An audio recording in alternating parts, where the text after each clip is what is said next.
Is he dumb or dumb? Chat, it compares like soccer to NFL.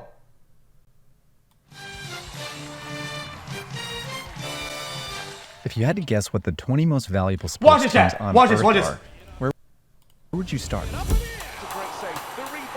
Football is the most popular sport on Earth, so you'd guess some famous football teams would be on this list. Give it a chance. Yep, here at number. Chat, this is one of the best videos I've watched in about any sports. Guys, it sounds boring. Give it a chance. 11. Manchester United, check. Barcelona, Liverpool, check, and check. How about that team that won a historic 3 trophies last year and is owned by an ultra-rich monarchy? Nope, not on the list. In fact, that's it for football teams. Hi, chat. Baseball also has a huge fan base, but only one team made the list, and there's only 3 basketball teams. The last 12 teams on this list don't play any of the world's most popular sports. Turns out they all play American football in the National Football League, which has pretty much been printing money for 50 years. Mugged. NFL dominating the most valuable teams, and they all play the least favorite sports against one of the biggest organizations, or the most wealthy people on the planet.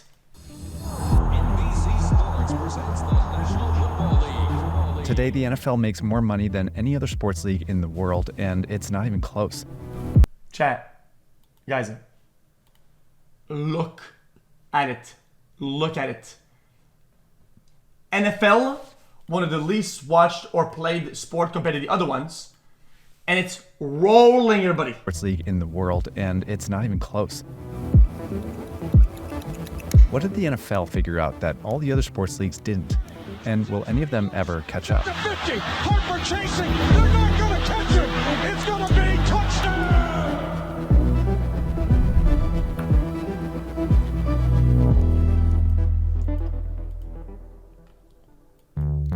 The first difference between the NFL and European leagues stems from a single decision made more than 120 years ago. Third base in the first inning. In the mid-1800s, both America and England decided to create professional leagues for their favorite sports. In the US, that was baseball. In England, it was football.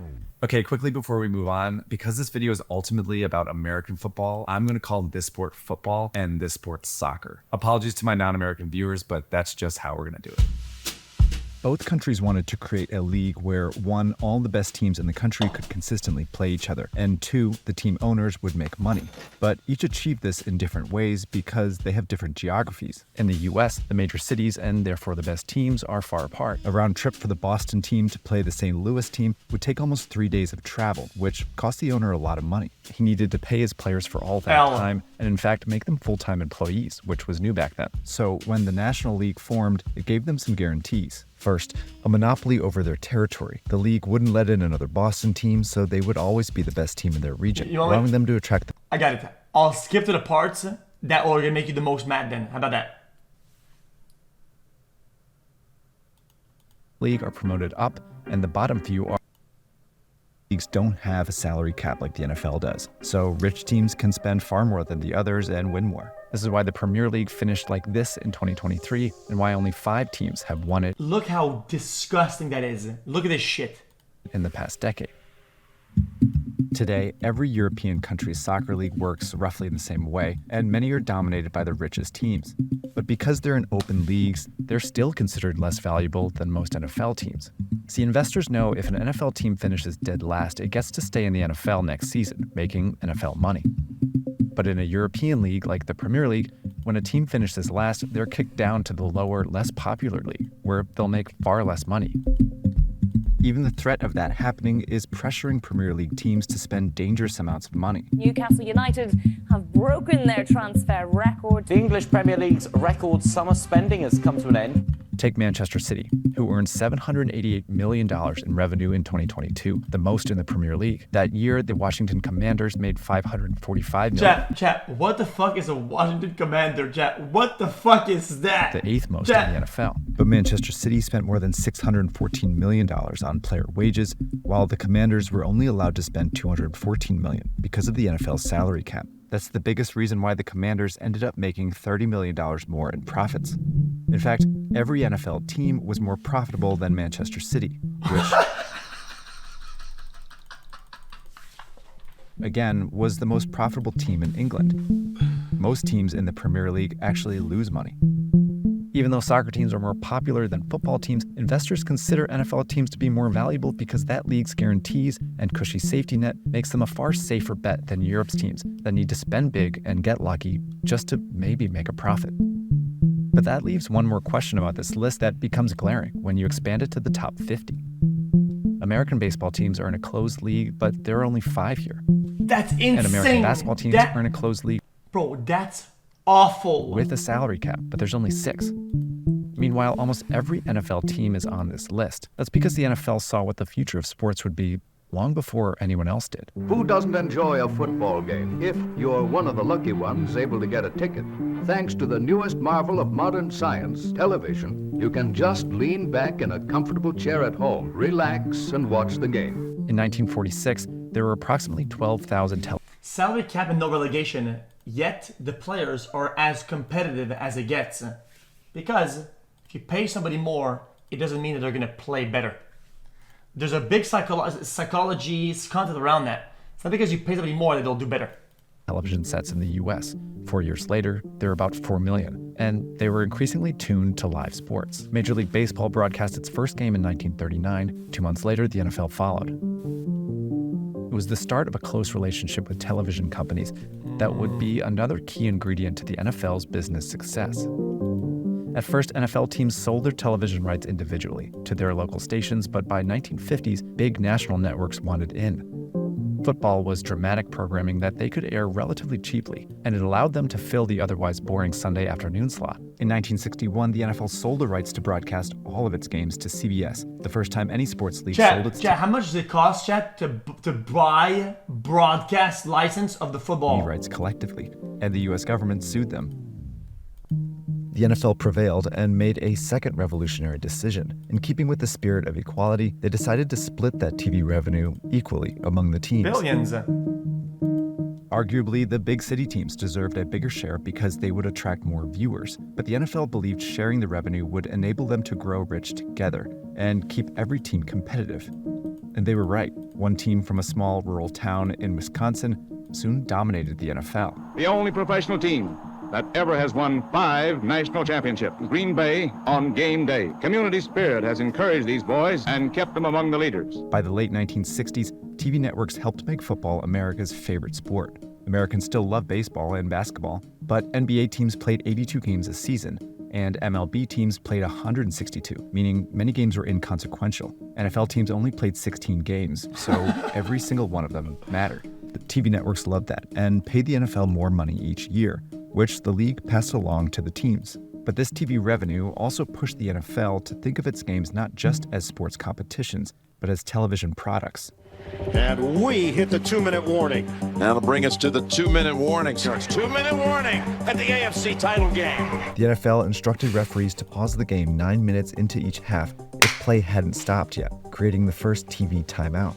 And it maintained breaks 2 minutes before the end of each half, the most dramatic moments in the game, so that TV networks could sell ads at a premium. And ABC's NFL Monday Night Football presents. Playing every game simultaneously divided viewership. So in 1970, TV networks got the NFL to move one game to Monday night. Monday Night Football was such a success that in 2000. These shameless dipshits, they put ads into the game. 2006, they added a Thursday night game. In 2022, these 3 slots were the first, third, and 6th most watched TV shows in America. As early as the 1960s, the NFL welcomed cameras on its sidelines but because of pocket money. What an amazing sport. Hey, don't get mad. Don't get mad.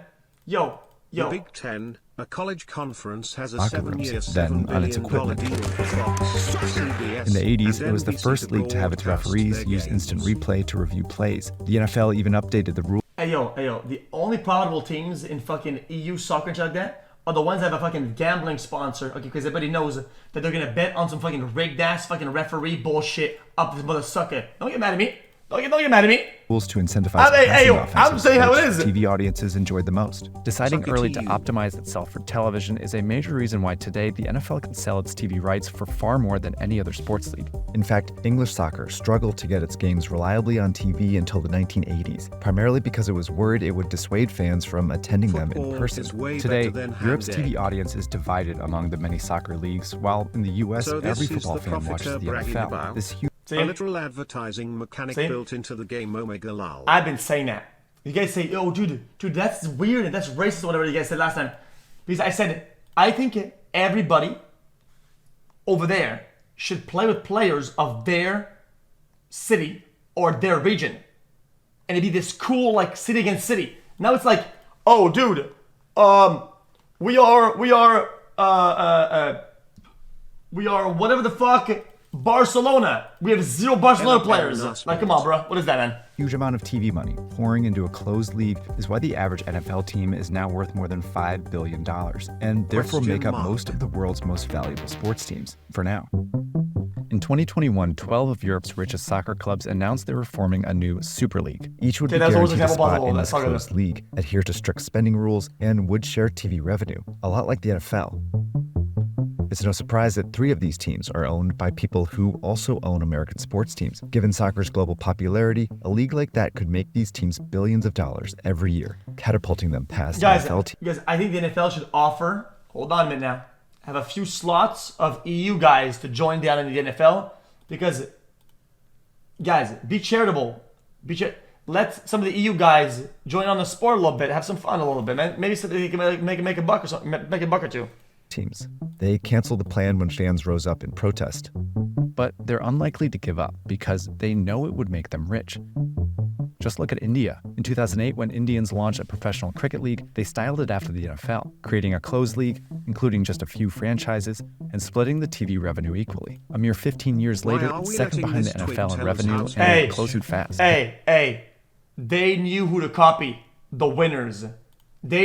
India looked at the system and said, we want to what? Want to win? Here's what we're going to do. We're going to copy the winners. And they copied who? EU, chat? Chat. Maybe they copied the UK, maybe. Or maybe they copied, maybe chat, Spain? No? Oh! They copied the United States of America. And they're right behind on second place. Okay, EU, now what? The NFL figured out how to turn a distinctly American sport into the world's richest league. Now we're about to see the world's most popular sports try it for themselves. Hey everybody, thanks for watching and welcome to... I might not be American, but I'm Canadian. And we have the CFL, okay? We have the CFL, mother sucker. Okay? The Canadian Football League. That shit goes fucking heavy. It gets billions of views. Look, CFL match.